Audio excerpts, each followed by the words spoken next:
All right, we're back here and just about ready to go with the finals. And we're going to switch our camera view over to the main table. And it looks like they've resolved their mulligans. We've got a fairly strong hand from Shane Kelly. Looks like he'll be playing a turn 2 Farseek and going from there. So if we could get them a notice that they are good to get started. Got over in the other person's hand. Aubrey's. Who are the players? We got Shane Kelly. Yep, and we're looking at On the left? yep, Andy Martin on the left and Shane Kelly on the right. Aubrey. Oh, I'm sorry, it is Aubrey Reese on the left, not Andy Martin, who lost in the last round to Shane. It's already changed. It's good. And there we go. Everything is accurate. A little high five from the players here. Good luck. Obviously, sportsmanship's appreciated. The Cavern of Souls drops after the Guild Gate from Aubrey. And there's that Farseek. So a very strong start here for Shane. He avoids the 1 drop from Aubrey and is 2 turns away from a Thragtusk while he's already at 20 life.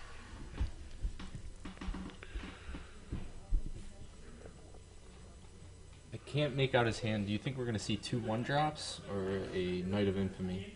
I think if he had a 1-drop and the ability to cast it, I think he would have done it. So I would say that the Knight of Infamy is more likely here.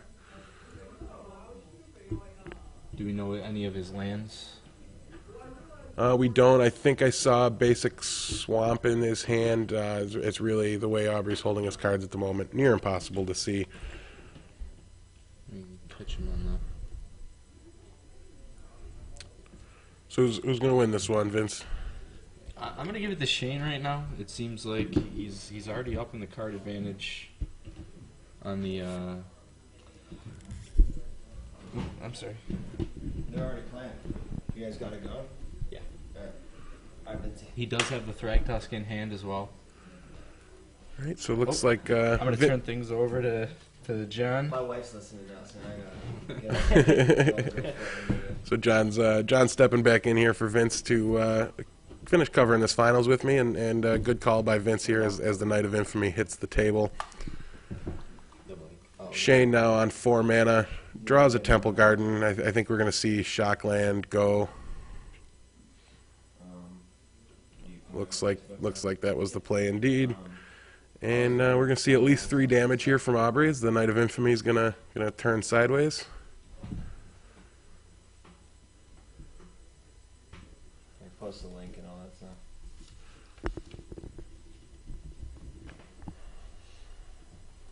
stuff. It's awesome. So Staticaster turned sideways. A Blood Crypt was played tapped by Aubrey. His hand is a little weak at the moment without the presence of any 1-drops. Staticaster what?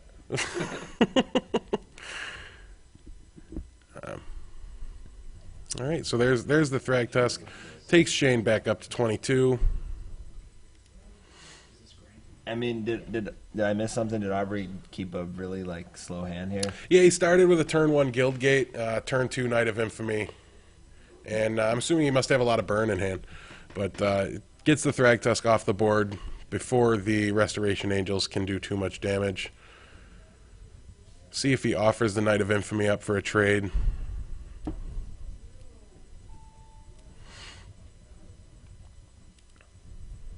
Nope. Coming in for 5. Puts him back to 17. Oh yeah, the Aristocrat getting some work done. So negating with the Exalted Trigger negates the life gained off of that Thragtusk. And Shane is very likely to see what he can get off of an Aggro Bolus here. Taking some time to think. I think I saw Terminus and Divine Verdict, or Supreme Verdict. Yeah, he's going right for the Terminus. Hard to blame him. Yeah, I kind of thought that might. Yeah, otherwise the Aristocrat just picks up Indestructible and moves on. So save the Divine Verdict, or Supreme Verdict? Divine Verdict? It's Supreme Verdict. Saves the Supreme Verdict for when it's actually going to kill all the creatures. But so there's still an Aggro Bolus and a Supreme Verdict in Shane's hand. Haven't been able to see too well what's in Aubrey's.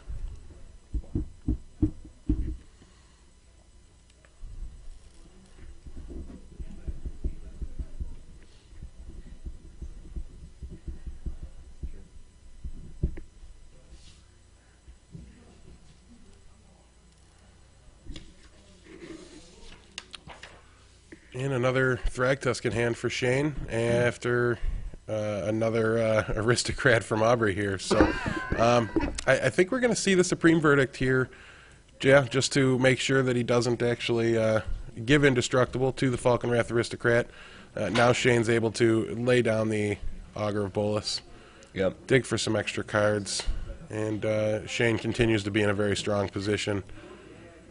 And or is that a Farseek? no, there's a Farseek, a Supreme Verdict, and an Azorius Charm all in that Augur of Bolus. Trigger, Shane takes the Supreme Verdict and passes the turn.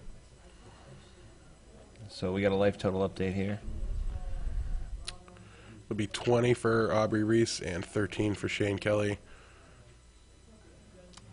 So 3 mana. he took what, the Azorius Charm?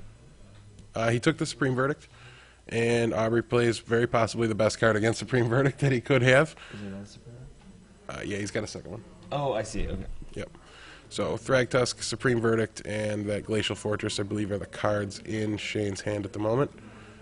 And making sure the black-red player knows he cannot counter this Thragtusk as he uses the Cavern of Souls and attacks for 1. Getting aggressive with those Augur of Boluses. Aubrey can only survive 19 more turns of that. Yeah, to answer your question, I think every player reacts differently to having people watch their plays, potentially second-guessing what they're doing. But I think, as players, we all have that moment where we're the last ones to finish and everybody stands around and watches you. I mean, I get the jitters before every tournament that I play in, and then after round 1, they're gone. Right. And I couldn't care less if the entire room is standing around watching me. I actually was fortunate enough at Grand Prix Indianapolis in 2008 to play Guillaume Wafatapa and Tomohiro Sato back-to-back the year that Tomohiro won Player of the Year. And, I kind of got lucky playing Tomohiro because I didn't know he was a pro at the time. So I beat both of them, but yeah, both times the crowd got absurdly big around me, but I was so into the game that I didn't notice. So I think that's probably both players right now. They're just too busy thinking about the game. I think we may have missed 2 life here when the Geralf's Messenger undied. I believe Shane Kelly should be at 11 life. But other than that, everything looks good. And Shane's still really in the driver's seat here. He's got to think twice, so he's going to draw 2 cards at the end of the turn. Probably trade away a Geralf's Messenger in exchange for a Beast token. Or maybe use the Beast token, block the Ghoul. Oh, right. Is Shane actually at 16 from a second track test? Thank you for that. Yeah, we're going to get the update on that side. Yeah, we'll check it out. Thank you very much. Yeah, exactly. I think you're probably right. It's 14, 16. Shane has 14. Okay. Not sure where we went wrong there, but Shane's actually at 14. And Aubrey, I Shane's believe, gonna go for we the said was Miracle at Terminus. 16. Does he got it? No. Detention Sphere, though. Now there's no reason, right? I mean, unless he's looking for like an Azorius Charm or something to flash back the things with. So he's taking 1, 2, 3. Shane says, 4, 5, 6, 7, 8. I'm going to block like Okay. you. I thought he was taking 12. He was just confirming that he takes 3. So Correct. Shane drops to 11. Shane drops to 11.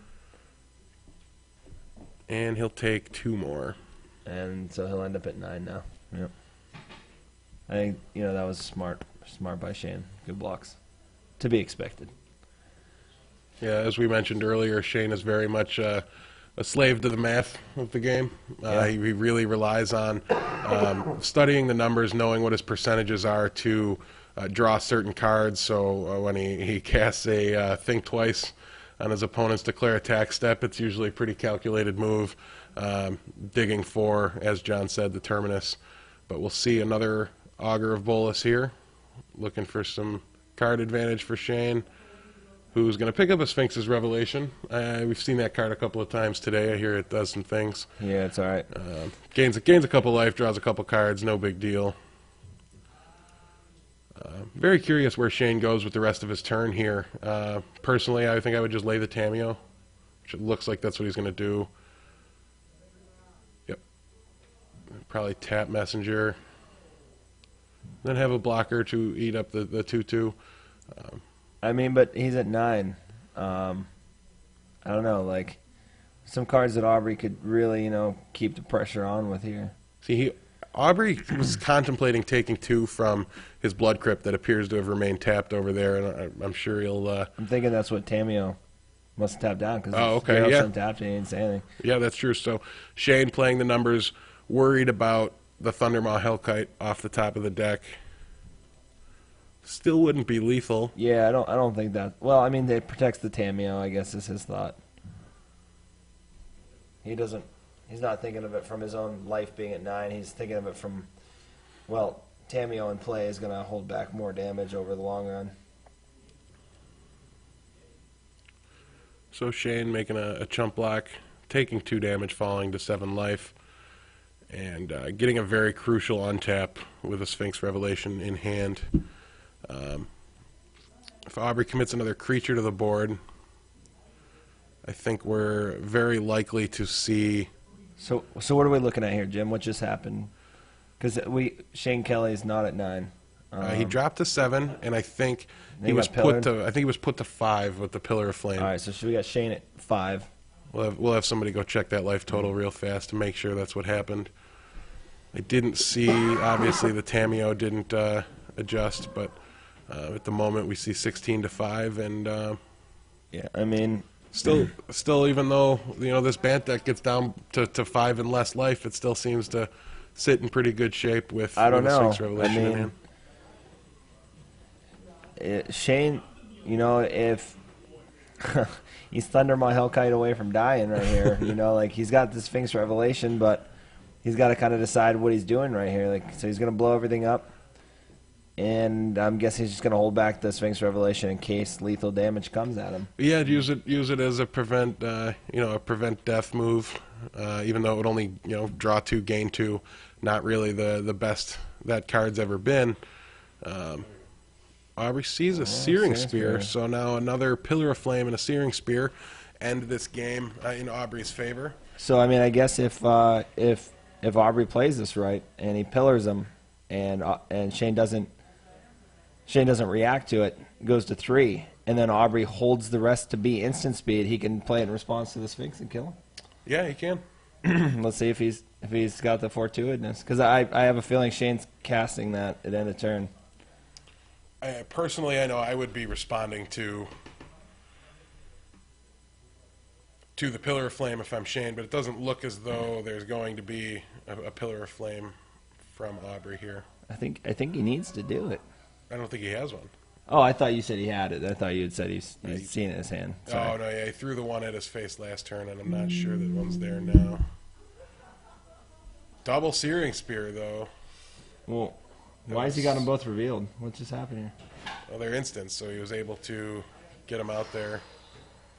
Well, wait, no, he couldn't have played double because he played the Gravecrawler. So did he just play He a Searing? played the pillar, putting him to and the Searing Spear. So like Shane, Sphinx's Revelation. So he So there didn't was a pillar? separate them. No.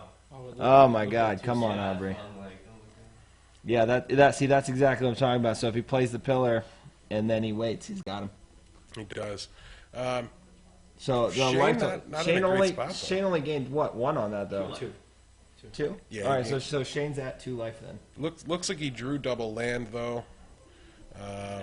Tameo's going to keep the Blood Crypt tapped.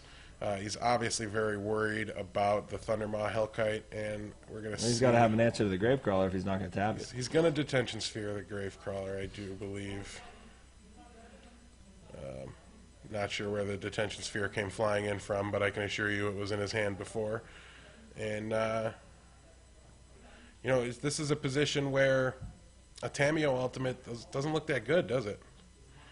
I mean, it doesn't really, with no cards in hand, he's got just 2 lands. It doesn't really do very much. He's going to probably want to keep plussing that Tameo here. Although there is an Nephalia's Drownir, do we have a black source? We do, but it's tapped. So, but that's okay, because I can still draw him some cards. and Aubrey's going to keep the pressure up. So Shane is potentially able to draw himself dead. And there's another land. So a big opening here for Aubrey, who is going to have his knight tapped, and it becomes about whether or not that is indeed a Thundermaw Hellkite in Aubrey's hand. Maybe we can switch over to the hand cam for some intensity.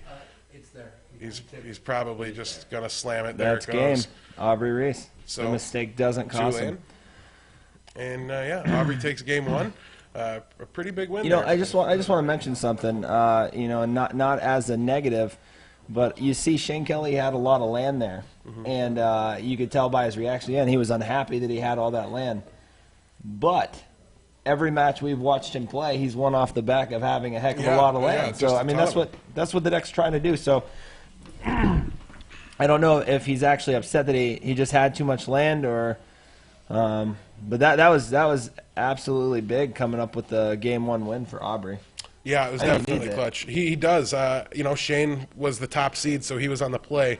So now what that means is Aubrey's going to have the chance to be on the play going into game three, should he, assuming he does drop game two. Right. And when you're playing that black-red deck, the die roll is so important that winning game one when you lose it, and obviously there was no die roll for the top 8 going by standing, but it was definitely a very good draw here.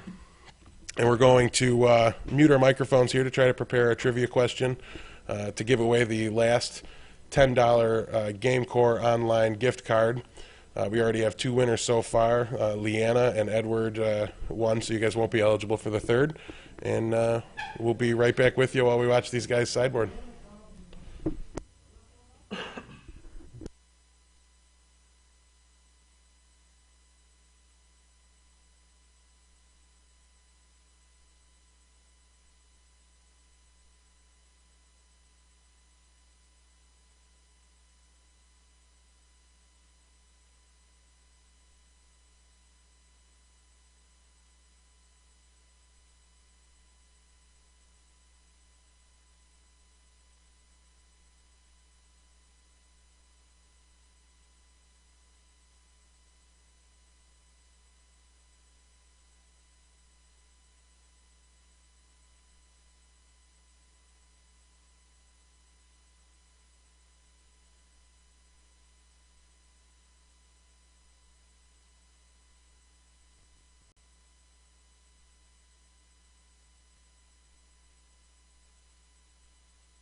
All right, you catch a quick behind-the-scenes glimpse at what's going on in the war room here at the GameCore Series Championship 2, kicking off Season 3 for John Gopinski's store and their Championship Series event. John, why don't you tell us a little bit about the event and the whole series as a whole, how it progresses through the season and what players can do to increase their position going into the championship event? Yeah, thanks, Jim. Yeah, this is the second season, and for those of you that participated in the first and or second season, you probably noticed that there was quite the dramatic change from the first season. The first season, we took into account every single tournament that was played at the store, assigned them point values for basically kind of like the same way Planeswalker points deals with a point intensity or a higher level value for bigger tournaments. We kind of did that same thing, and it incorporated a lot more people.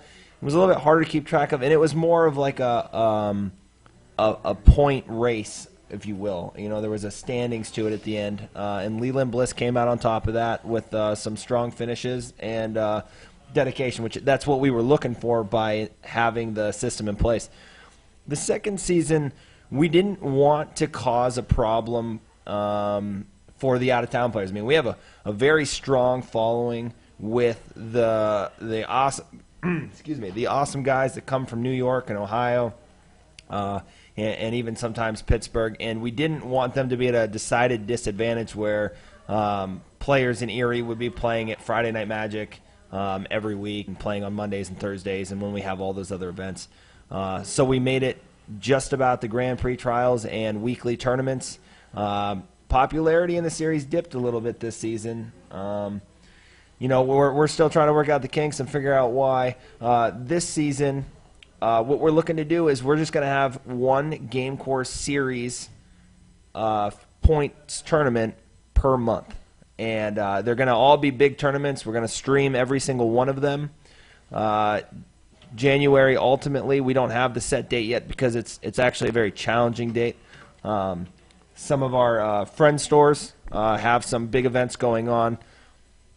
January 5th and 6th is the Star City in Columbus, so that's bound to be popular. I don't want to compete us with that. The 12th, our buddies here, Jim Reed, out there in New York, they're going to have their first Grand Prix trial. So I kind of want to get some people down there and help support them and show them, some gratitude for coming out here and helping us out. And then on the 19th, Empire Games has a really big tournament, and then you have the pre-release. So really trying to get that all figured out. But we will keep everybody posted on that. It's Standard and Legacy as the format that they always hold. Our formats for the Game Core Championship Series will always change. And we did want to get to the trivia question for this round, just in case Aubrey does take it down 2-0. The question will be, now I know we've had a couple guest commentators come on here, but you've pretty much had myself and... Myself. Yeah. So you've had 3 different individuals today that have had a bulk of the commentating. So... the first individual to post all 3 full names, spelled close to correctly, is going to win our third and final $10 gift card. You can spell it like it sounds, but you don't have to get it exactly right. But you can't, you can't botch our last names or anything like that. But there's 3. You're listening to 2 of them right now. I opened the show with the third that we're referring to. So if you can name all 3 of us, you will be getting a $10 gift card. And again, you send that in through the Facebook page for GameCore in private message, and the first one that we receive with the correct 3 names will be getting $10. And again, if you're not a local guy, you'll be able to redeem this online on the website, which will be launching in January. We do apologize for the delay, but we want to make sure we could get everybody a chance to get some stuff. So, and there are a couple other ways you can win, actually, Jim. One, if you like our Facebook page, you'll get updates from us, and I think that's a win. Second, coming to the store and playing. It's very rewarding. There's a lot of good people here. You're going to meet a lot of good people. You're going to play with a lot of good people. I'm always willing to help you out with a deck as far as, I can't tell you how many times per day I give some subtle tweaks to help people out with their decks, and that's a good play by Shane Kelly right there. Yep. I really like that interaction. I do too. It's one of the hidden gems of the deck. It really gives you some added card advantage. It's not often a Restoration Angel serves as a cantrip, but now Shane is also able to block the Gravecrawler, which I believe is attacking. Now, I think he's probably going to use the Aggro Bolus, just because then, that's not going to quite make it to combat. So there will be no trigger there on the Aggro Bolus, but nonetheless, the Gravecrawler hits the bin. I'll tell you what, how resilient is this black-red deck? I mean, don't you just feel like he keeps having to waste all these spells to, burn things out and do things, and then, he just still has the firepower to win? Yeah, you're thinking, there's no way he's got anything left, and, Aubrey's Reese doesn't have it, but then it just feels like he top decks a Brimstone Volley, and he's right back in it. With life total for even these Bant players who, a third of the cards in their deck seem to gain them life, and yet they're still able to put enough pressure out there. It's really insane. Yeah, really surprisingly resilient deck. Well, it shows you why the Grand Prix had, 7 or 6 or 7 top 8 black-red zombies with Thundermaw Hellkite. Which really, to me, kind of reinforces the Humans Reanimator deck as the top deck in the format. Dude, I love that deck. I agree with you so much. It's popped up so many times in a lot of different ways, never really seemed to have the steam to stick around for a while. But I think Staticaster Peddler is really going to be the thing to put it over the top and keep it viable in the format. Because I know I've been trying to mash eight cards into my deck, and they're all named, you know what I mean? They're all Staticasters and Peddlers. So I started more of a mid-range version, and then after the Grand Prix, and I just... Does it seem like Huntmaster would go so good with those guys? It does. It's incredible. But honestly, the card that set it off to me and made it so that way I had to play the deck was Chronic Flooding. Yeah, Chronic Flooding. You get 2 Chronic Floodings on one of your lands, and you're just like, I'm going to draw 6 cards a turn, and that's not actually what you're doing, but it may as well be. Well, I got to be honest. I do like the chronic flooding, but I think that, you know, as we watch the deck evolve, we might just find that it's a little too flashy. And I know, but you know what I'm saying? Like look at the black red aggro deck, and it's the way that it's kind of metamorphed. I mean, you seen in the beginning, people were trying to be greedy. They had the 2/1 haste guy, the Rakdos guy that came in there. You don't see that anymore. I seen some throw kill assassin at States. People weren't running Thundermine Hellcat. They weren't running Knight of Infamy. I think you've seen the deck get more streamlined. People are taking out some more of the cutesy stuff. And to me, the real power behind that human reanimator deck is all the guys are castable. Yeah. I mean, it's a mid-range human deck that combos like frights. Yeah, if you just, you know, and you do with this deck, you just throw 4 Cavern of Souls in there. Your mana's so much more resilient, so much better. There's a lot committed to the board here now as Aubrey takes his turn to add another Gravecrawler. Thinking he probably cast that one out of the graveyard, as well as a Knight of Infamy here. So now he's got 4 blockers, 4 attackers. Deshane's 1 blocker. So I mean, it's got to be starting to look scary, good. right? I mean, you got your opponent with what looks to be like at least 6 cards in hand. Like, you got to be getting nervous about extending there. Yeah. Wait, how good is Thunder? Oh, okay, right here. Dude, oh, Hellrider. Will oh my! get some work in. That's a blowout because Azor's Charm does not care. Or well, Thundermine Hellcat does. Can we get a life? Do we know what's going on here? So there's 5 damage just from the Declare attackers here. And then 2, 4, 6, 8 damage coming through to Shane. So that's at least a 13 damage turn right there. And we're getting a life total update as we go. Puts him to 3. All right, So that actually puts Shane to 3. now he's going to go ahead and gain 3 life, draw 3 cards. So now he sits at 6. And There's another Sphinx's Revelation there. Yeah, I'm seeing Rest in Peace in his hand, John, and I'm not going to lie to you, I'm not a big fan of the fact that he brought it in. yeah, I don't like it against zombies. I think it's completely too. It just doesn't do what you want it to do. I mean, And in a situation like this, he's stuck with at least 2, maybe 3 of them in his hand from what I can see. And it's just really not... It's kind of like, hey, your grave crawlers are now dire grapplers. Oh no! Right? Like, I guess my 1-drop swing for 2 still. I mean, like, if he just goes another Hellrider, right? It's over. This ends. Yeah, any of the haste guys, whether it's Aristocrat, Hellrider, Hellkite. anything. Yep. And there's the Aristocrat, so Yeah, that's game. it's got to just about do Well, it. I guess it's not game, but There is an Azorius Charm, I think, in Shane Kelly's hand. Right. He's also got the Sphinx's Revelation, so he can draw 4 cards, gain 4 life, block 4 damage. So he's feasibly at 10 and 8 damage threatening from the other guys. So he can sit at 2, trade the Aristocrat for the Resto Angel, and draw 4 cards and hope that he can hit the Supreme Verdict that he needs. Because that's really what it's going to take. And honestly, though... he wants to know what's going on first here. So he's going to gain 4 and draw 4 cards. Yep. So he's going to go to 10. Smart to get as much knowledge as you can before you make a decision that Good could draw. cost you a creature. Good draw. Good draw. Ooh. So he's going to get 2... Well, no, the D-Sphere is dead right here, actually. Because he can sack with the Falkenrath Aristocrat. So he's not getting more than 1 creature out of it. Yeah, but it could eat the Falkenrath Aristocrat, right? Yeah, but it's 3 Although- mana to do so, and then he's still swinging with 8. I mean, I don't know that... He's got to block... Actually, he's going to kill this Falkenrath Aristocrat unless there's a creature sacrifice to give it indestructible, which would actually reduce the amount of damage that Aubrey does.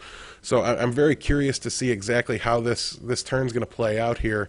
I'm about 90% sure Aubrey's willing to sacrifice 2 damage now to keep the 4/1. Because he doesn't have any reason to think he can't sack a Gravecrawler. I mean, if he Is sacks that a Knight- human? That is a human. That's not going to be too relevant here.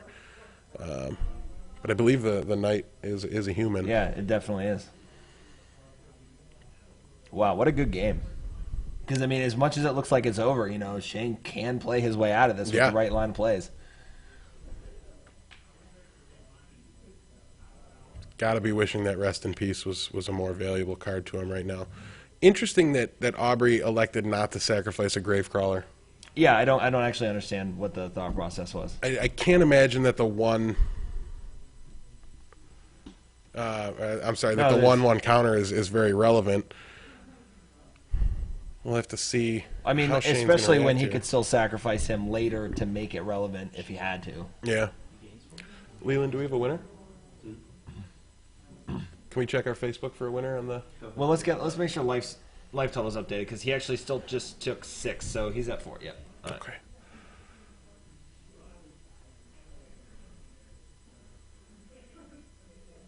No.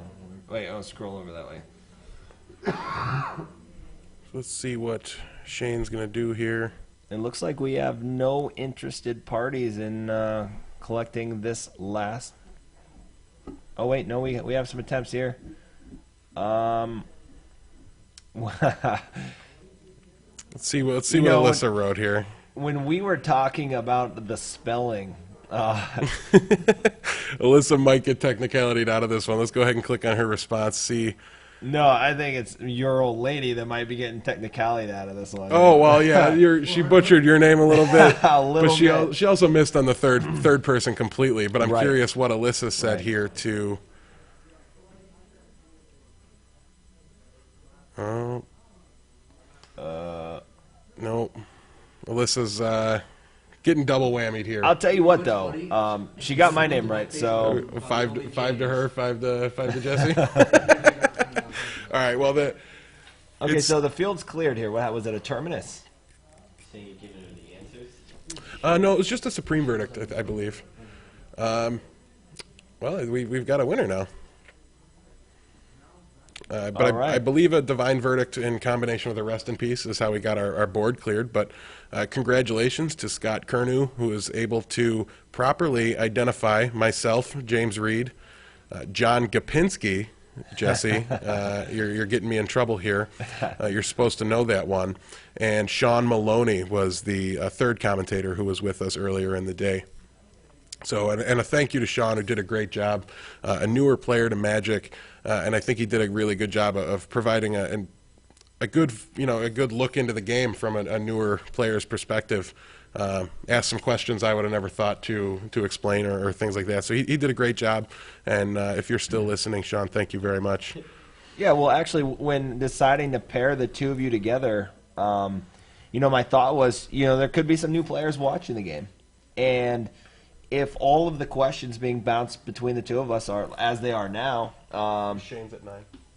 all these questions about, hey, how does this interact? Like a lot of these watchers are kind of like, I'm tuning you out. I don't get what you're saying.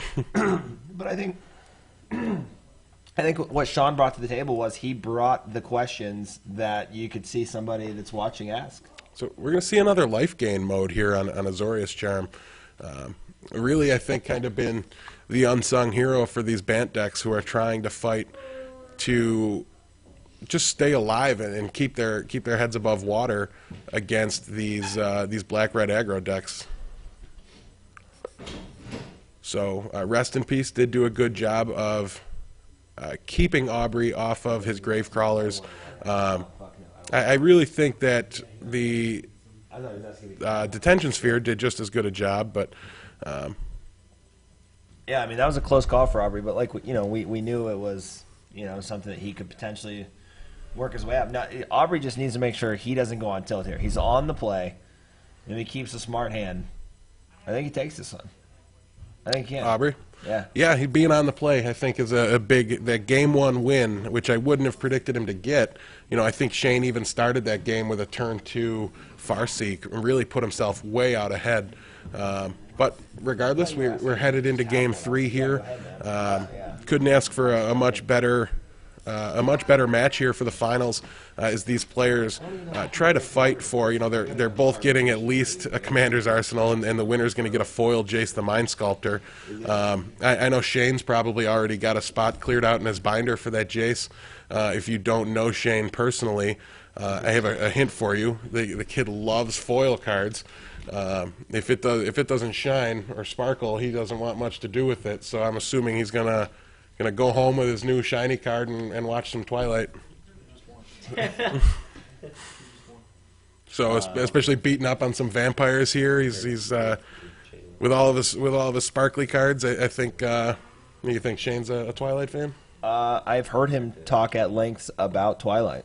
Well, we should you know, we actually have mostly females listening in the crowd here, so maybe we shouldn't bash on Twilight so much. But Well, I'm not bashing it. I'll bash it. But, What is it? They got like team something, like team one guy, team something else. I've heard they talk about that. No, team vampire named guy and team werewolf dude. I don't know. Were any of them named Gamecore? Yeah, wait, they call it Team Edward, and who's the other guy?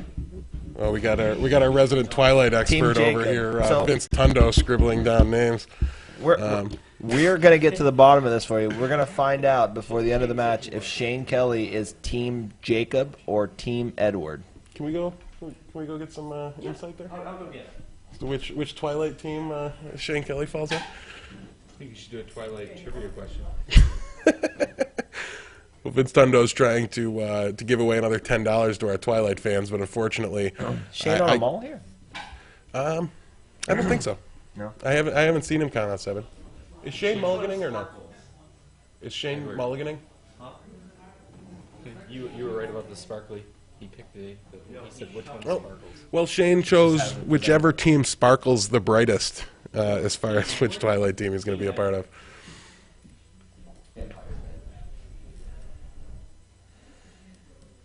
So it was like a clever answer by Shane. You know, it's an answer that would satisfy his Twilight purist friends, and yet doesn't actually admit that he watches it. Yeah, by not giving it a kind of definitive covers his answer. tracks. He really like- did. Shane's a smart guy. He is. He is. Very politically correct. I mean, look, he actually came dressed as a judge. He did. It's got like an intimidation factor. You know, I borrowed one of Judge Blaine's shirts from before he lost all that weight to wear to my events too. So, you know, thanks to Judge Blaine for dropping all those pounds. All right, so Shane electing to go with the flying V here, Yeah. taking a page out of the Mighty Ducks. Yeah. Going to help him push through that wall of 2 1s and 2 2s. Well, if Shane didn't mulligan before, he's going to now, no? No, he's got 3 lands there. Oh, okay, I'm sorry. He's got all his colors. Yeah, I thought I only saw 1, so he's fine. Looks like they're all going to come into play tapped for a couple turns. Did not board God, out did that Au- rest in peace, so Did Aubrey really keep a hand with not a turn 1 or 2? Right? Yeah, he did that in game 1, and we pegged him for it, and then he won the game. So I'm gonna go ahead and trust his judgment that maybe he's got like a million of those hasted guys, maybe 2 or 3 of these Jerrys.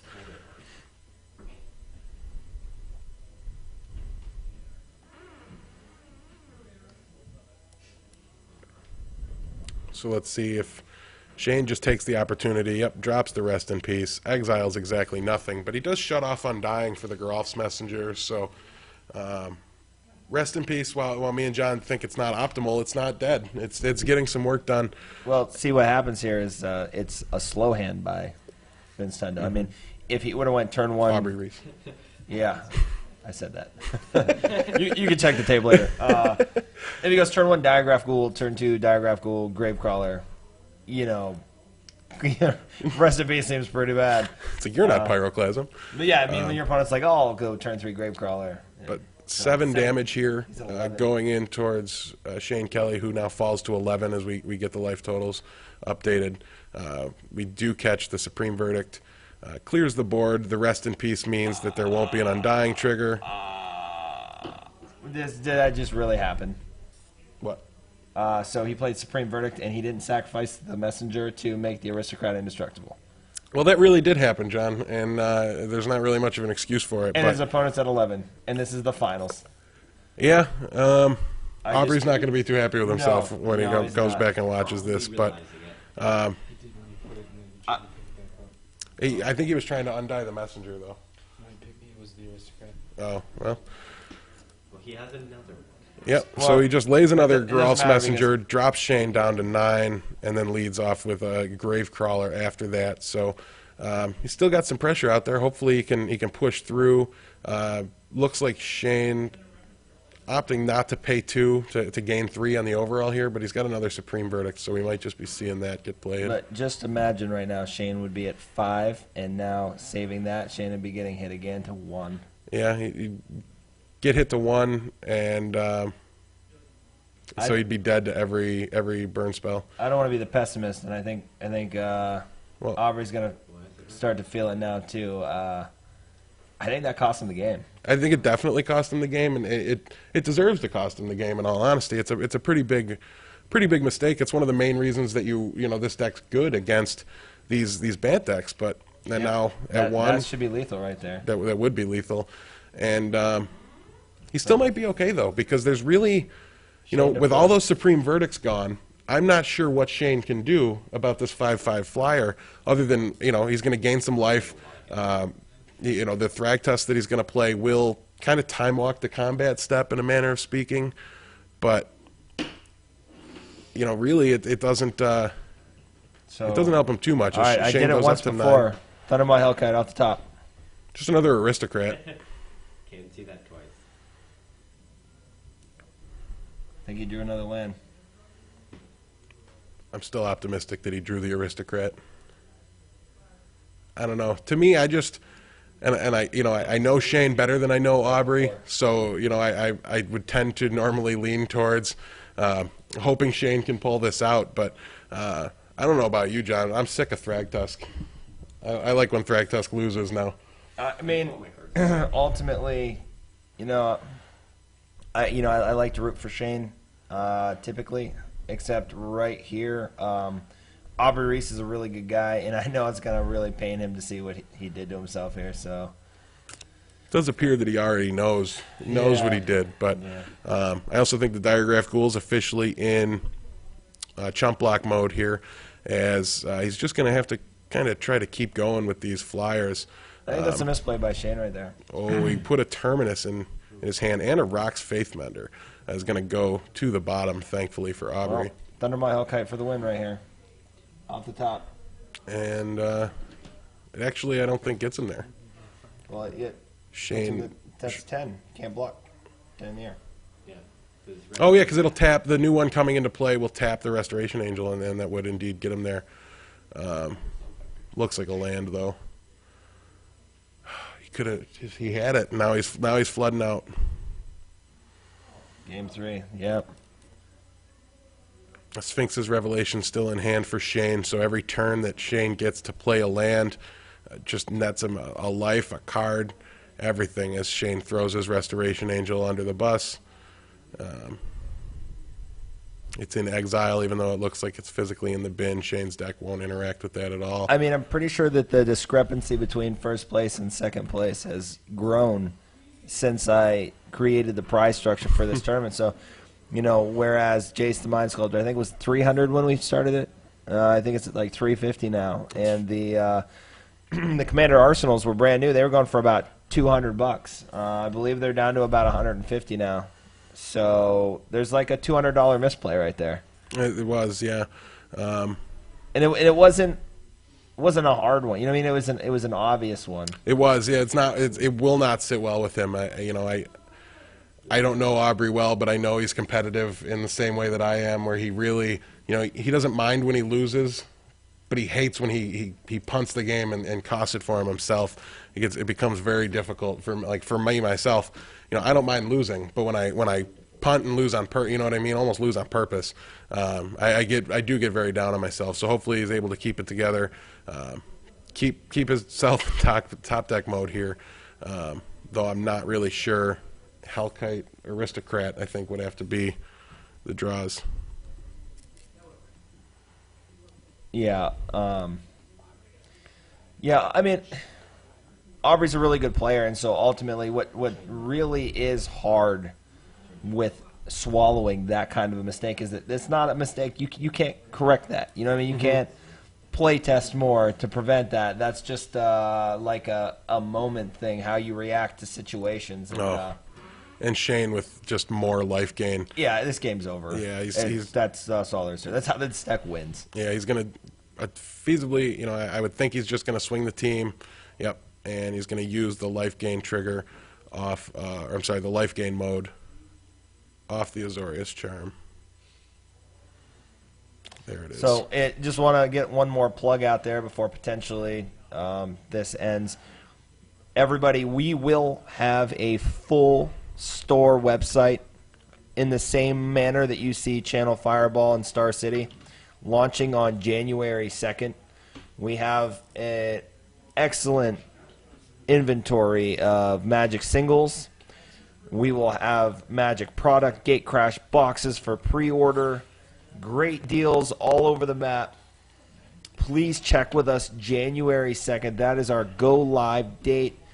I can't see many things holding us back. Don't be entirely surprised if it's not quite there, but it is the goal to have it there. So that's GameCoreOnline.com. And life totals are about to update here. You'll notice they're pretty significant from that last attack. Aubrey falls down to 6. Shane goes up to 18. Shane's going to wrath the board here with another Supreme Verdict. Get the nasty haste guy off the board. Attack for 3, and now he's on a 2-turn clock here to win this game. With just plenty in hand. So really, Aubrey drawing dead. Unfortunately, he's going to have to go home bitter and live with the... What's a Comey's? I believe he meant commie, like communist. Is that how you spell it? I don't know how you'd spell commie, but that's my guess. They were saying something about Shane talking in a Russian accent all the time, and it's official. The hand got extended, so Shane Kelly is going to be your GameCore Series 2 champion.